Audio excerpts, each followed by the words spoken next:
कराची में 17 साल नौजवान ने अपने आप को अगवा करके तावान मांग लिया। लड़के ने अगवा का ड्रामा क्यों किया और अपने मामू से कितने पैसे लेना चाहता था, असल कहानी क्या है, जानिए पुलिस की ज़बानी।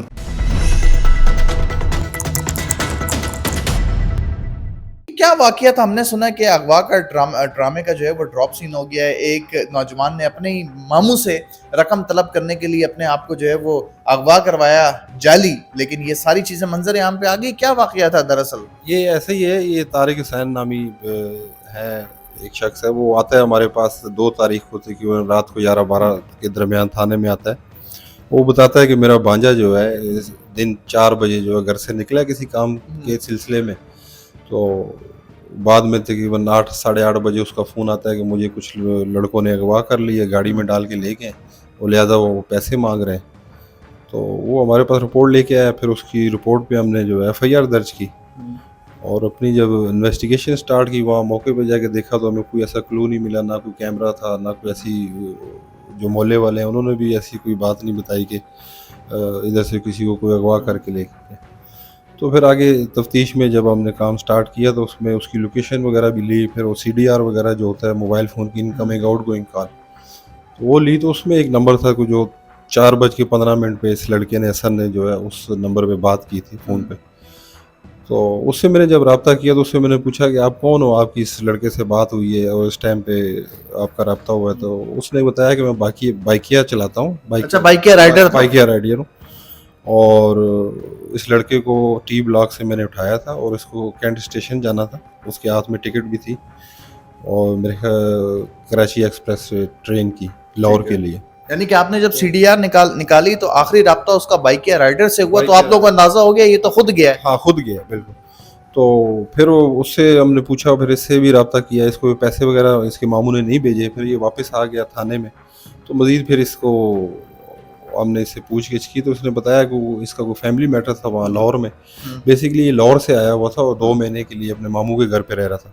नानी भी इसकी इधर ही थी। तो फिर उससे पूछा कि आपने इस तरीके से ये क्यों किया है?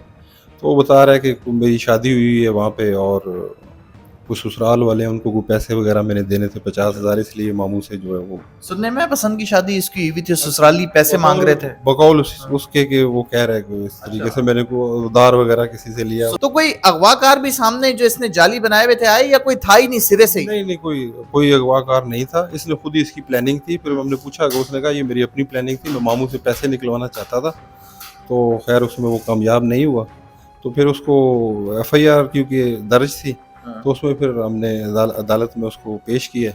तो उसका स्टेटमेंट वगैरह रिकॉर्ड करवाया अदालत में। तो इस नौजवान के मामू ने आपको क्या बताया कि जब लड़के ने अपने मामू को कॉल की कि मैं अगवा हो गया हूँ, तो इसके मामू इसी लड़के से ही राब्ते में थे? इसके मामू ने इसरार नहीं किया कि मेरी अगवाकारों से बात करवाएं, या कोई थर्ड पर्सन बीच में इन्वॉल्व था? वो बिल्कुल कहा। 1-2 दफ़ा मेरे सामने भी उन्होंने फ़ोन किया। इसको फ़ोन किया तो उन्होंने उसको, हसन जो लड़का था, उसको कहा कि आप जिसने आपको अगवा किया उससे बात कराएं, लेकिन उस लड़के ने नहीं करवाई बात। उसने कहा कि ये बात नहीं करना चाह रहे आपसे, आप सिर्फ पैसे भेज दें, मेरी जान को खतरा है। तो खैर वो एक ड्रामा ही था। बात कैसे करवाता, क्योंकि कोई था ही नहीं या खुद था? हाँ, कोई सिरे से कोई था ही नहीं। वो तो हमें भी एज ए पुलिस अफसर पता चल गया था कि ये खुद ही बच्चा जो है सेल्फ किडनैपिंग है। तो CPLC जो है वो भी हमारे साथ राब्ते में थी। यानी साहब आपने जो CPLC, जाहिर सी बात है आपने रिकॉर्ड निकलवाया, तो ये बच्चा कहाँ से बैठ कर, ये नौजवान कराची से ही या कराची से बाहर किसी दूसरे शहर में बैठ के अपने मामू को अपने अगवा होने का ड्रामा रचा रहा था? जैसे मैंने आपको बताया कि यहाँ से ये बाइकिया के साथ चला गया था। ये कैंट स्टेशन गया, वहाँ से ट्रेन पे बैठा, फिर ये हैदराबाद उतरा। तो फिर वहाँ पे भी हमने लोकेशन ली, तो फिर ये हैदराबाद उसके ट्रेन स्टेशन के साथ ही उसकी लोकेशन आ रही थी। ठीक है, फ़ोन की जो। ठीक है। जब जब कंफर्म हो गया कि इसको कोई किसी ने अगवा नहीं किया, ये खुद ही कर रहा है, तो फिर इसको मामू के ज़रिए फिर हमने वापस बुला लिया और फिर सारा जो है वो। कौन कौन सी ऐसी बात थी जिसके तहत आपको वैसी शक हो गया हो कि ये किडनैपिंग नहीं है, सेल्फ किडनैप है? असल में सबसे पहले तो जब हमने अपना एरिया चेक किया तो वहाँ कोई ऐसा वकूआ नहीं हुआ था। क्योंकि देखिए, किसी को बंदा को अगवा करता है तो वो शोर शराबा होता है और कैमरे हैं हमारे हर जगह पे, जगह जगह लगे हुए। तो कोई ऐसी चीज़ नहीं थी। जो मोहल्ले वाले थे उनसे हमने पूछा, उन्होंने भी इस चीज़ को डिनाई किया कि ऐसी कोई चीज़ नहीं हुई।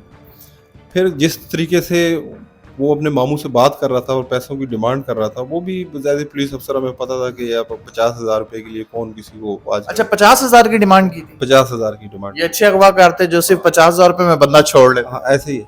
तो फिर इसी तरीके से हमने आगे फिर बढ़े और उसकी आवाज़ जो मैंने सुनी भी, फिर जब मामू की वो मेरे सामने भी उसके मामू ने बात की कि किसने आपको अगवा किया, क्या किया, तो उसकी आवाज़ भी बिल्कुल स्टेबल थी, कोई वो पैनिक नहीं था, सही बात कर रहा था।